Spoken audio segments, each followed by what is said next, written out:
Assalamualaikum warahmatullahi wabarakatuh.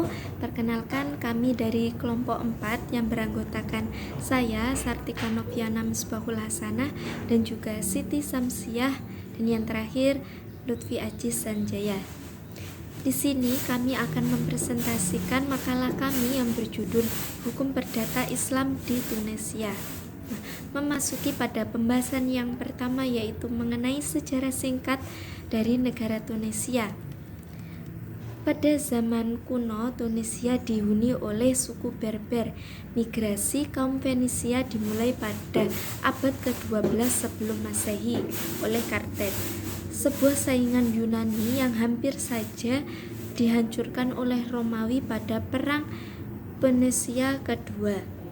Karthet akhirnya dikalahkan oleh Romawi dalam pertempuran tahun 149 sebelum Masehi. Kekaisaran Romawi memperkenalkan agama Kristen dan juga seni arsitekturnya. Tunisia ditaklukkan oleh Arab pada abad pertama Hijriah dan diikuti Kesultanan Utsmaniyah antara tahun 1534 yang menguasai selama lebih dari 300 tahun. Semenjak tahun 1574, Tunisia merupakan provinsi otonom pada masa Turki Utsmani. Pada tahun 1880-an, Tunisia menjadi negara anggota Persemakmuran Perancis berdasarkan perjanjian La Marsa. Meskipun mempunyai pemerintahan sendiri, ternyata pemerintahan Tunisia berada di bawah kekuasaan protektorat Prancis. Mereka mencampuri hampir semua urusan pemerintahan, termasuk sistem administrasi dan juga hukumnya. Dan pada tanggal 12 Mei 1881, Tunisia resmi menjadi wilayah persemakmuran protektorat Prancis.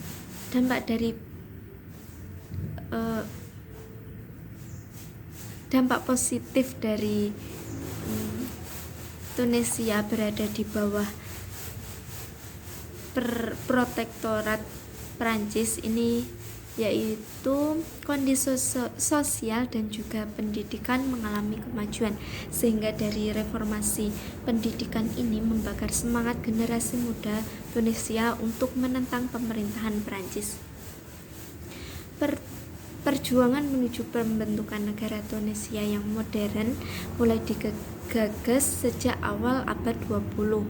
Tidak puas oleh diskriminasi pemerintahan Prancis dan khawatir akan tergerusnya tradisi Arab Islam, sebuah delegasi yang mewakili masyarakat dan dipresentasikan sebuah petisi di Paris Peace Conference pada tahun 1919 menuntut penentuan nasib sendiri oleh bangsa Tunisia. Petisi ini jelas ditolak oleh Perancis, namun menjadi basis terciptanya Partai Destur. Perang Dunia II menjadi salah satu titik perjalanan kemerdekaan negara Tunisia. Tokoh-tokoh pergerakan Tunisia yang sebelumnya ditahan oleh pemerintahan protektorat Prancis akhirnya dibebaskan. Nasionalisme di Tunisia di bawah pimpinan Bourguiba telah semakin menguat. Kondisi ini membuat Prancis memformulasi kebijakannya serta lebih terbuka dan semakin sensitif terhadap tuntutan rakyat Tunisia.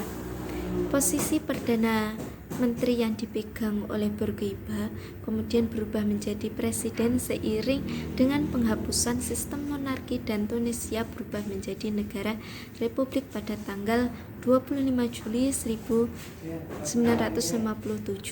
dan Undang-Undang Dasar Tunisia pun terbentuk secara resmi mulai diberlakukan sejak tanggal 1 Juni 1959. pembahasan yang kedua yaitu mengenai letak geografis di antara negara-negara yang berada di daerah Maghrib di Afrika Utara. Daerah paling barat dari dunia Arab yaitu Maroko dan Aljazair. Tunisia merupakan negara yang paling kecil sebelah barat berbatasan dengan Aljazair. Bagian utara dan timur berbatasan dengan Mediterania dan bagian selatan berbatasan dengan Libya. Bekas penjajahan dan implikasinya, Republik Tunisia meraih kemerdekaannya pada tanggal 20 Maret 1956 setelah dijajah oleh negara Perancis selama 75 tahun. Habib Bourguiba, seorang sarjana hukum lulusan Perancis yang diangkat sebagai presiden pertama Tunisia, dan pada dua periode yaitu kekuasaan Utsmani dan juga protektorat Prancis telah membawa pengaruh besar bagi pembaruan hukum di Tunisia. Di antaranya adalah hukum keluarga, sehingga hukum yang diterapkan oleh negara Tunisia bukan hanya hukum Islam saja, melainkan hukum perdata Prancis. Hukum Islam yang berkembang ialah madhab Hanafi dan juga Maliki. Sejak masuk dan berkembangnya Islam di Tunisia, mayoritas penduduknya menganut madhab Maliki. Namun demikian, Tunisia juga dipengaruhi oleh madhab Hanafi sebagai konsekuensi dari posisinya yang merupakan salah satu daerah otonom dinasti Utsmaniyah sejak tahun 1974. Ketika Perancis menguasai Tunisia, mereka memberikan otoritas yang seimbang antara hakim-hakim madhab Hanafi dan Maliki tersebut untuk menyelesaikan kasus-kasus perkawinan, perceraian, warisan, dan kepemilikan tanah. Dalam perjalanannya, mereka juga mengadopsi prinsip-prinsip hukum Perancis, sehingga output sistem hukum yang dihasilkan merupakan perpaduan antara prinsip hukum Islam dan juga prinsip-prinsip hukum sipil Perancis. Untuk mereka yang non-muslim menggunakan hukum perdata Perancis, dan untuk hukum Perancis sendiri ini akan diserahkan pada pengadilan syariah yang diketuai oleh hakim-hakim bermadhab Maliki dan juga Hanafi. Baiklah, di sini saya akan melanjutkan materi tentang peran wali dalam perwalian negara Tunisia. Hampir sejak diperkenalkannya Islam di Tunisia, mayoritas masyarakat Tunis yang beragama Islam, sebagaimana kebanyakan masyarakat lain di kawasan Maghribi, adalah kaum Sunni yang bermadhab Maliki. Namun, banyak dinasti yang memerintah Tunisia, baik asing maupun asli Tunis, memiliki keyakinan berbeda. Setelah kedatangan bangsa Turki yang memerintah di Tunisia dengan membawa mazhab Hanafi, maka sedikit demi sedikit, baik melalui kekuasaan pemerintahan langsung maupun melalui sebuah sistem kedaerahan, memberi pengaruh penting di negeri ini. Adapun eksistensi wali baru diterima bila dalam kasus calon pengantin yang masih di bawah umur kedewasaan. Adapun tentang persoalan kafa'ah, sebagaimana yang disyaratkan konsep fikih Abu Hanifah ketika dapat menikah tanpa wali, ternyata dalam kebiasaan di Tunisia sudah tidak berlaku lagi. Kebebasan memilih calon pasangan serta-merta telah meniadakan materi kafa'ah sebagaimana yang diatur dalam fikih klasik, kecuali pada hal yang memang secara eksplisit sangat merugikan bagi perempuan. Materi yang selanjutnya yaitu tentang pencatatan perkawinan di negara Tunisia. Tunisia menetapkan perkawinan hanya dapat dibuktikan dengan catatan resmi dari pemerintah, sesuai dengan Undang-Undang Tunisia Nomor 40 Tahun 1957 yang sudah diperbaharui pada tahun 1981 pada pasal 4.39. Sedangkan di Indonesia tentang percatatan perkawinan dalam Undang-Undang Nomor 22 Tahun 1946 disebutkan bahwa perkawinan diawasi oleh pegawai pencatat nikah. Di dalam Undang-Undang Nomor 1 Tahun 1974 Pasal 2 Ayat 2 dinyatakan bahwa tiap-tiap perkawinan dicatat menurut peraturan perundang-undangan yang berlaku. Dan di dalam Pasal 3 Ayat PP nomor dalam KHI disebutkan bahwa tujuan perkawinan yang dilakukan di hadapan dan di bawah pengawasan pegawai pencatat nikah adalah untuk terjaminnya ketertiban perkawinan. Namun ditegaskan, perkawinan yang dilakukan di luar PPN tidak mempunyai kekuatan hukum dan perkawinan hanya dapat dibuktikan dengan akta nikah yang dibuat oleh pegawai pencatatan nikah. Yang selanjutnya yaitu tentang ketentuan poligami di negara Tunisia. Tunisia merupakan negara Islam satu-satunya yang melarang poligami. Ayat yang dijadikan dasar bagi pelarangan ini adalah surat An-Nisa ayat 3, di mana ayat ini memberi gambaran bahwa yang menjadi ideologi Islam adalah monogami. Karena adil yang menjadi syarat utama bagi poligami adalah sesuatu yang tidak mungkin dapat direalisasikan oleh manusia. Menurut Abduh, poligami adalah tindakan yang haram, yang hanya mungkin dilakukan oleh seorang suami dalam hal-hal tertentu. Kedua, syarat adil merupakan syarat yang sangat berat, khususnya dalam pembagian cinta dan hal-hal yang berhubungan dengan pelayanan batin. Lebih lanjut, Abduh mengatakan bahwa poligami merupakan sesuatu perbuatan yang haram jika tujuannya hanya untuk kesenangan semata. Baik, teman-teman semuanya, untuk selanjutnya kita masuk dalam pembahasan nafkah keluarga di negara Tunisia. Nah, jadi hukum atau undang-undang kode personal status di negara Tunisia ini kan mengedepankan konsep mitra kesejajaran atau mungkin sejajarnya antara pria dengan wanita.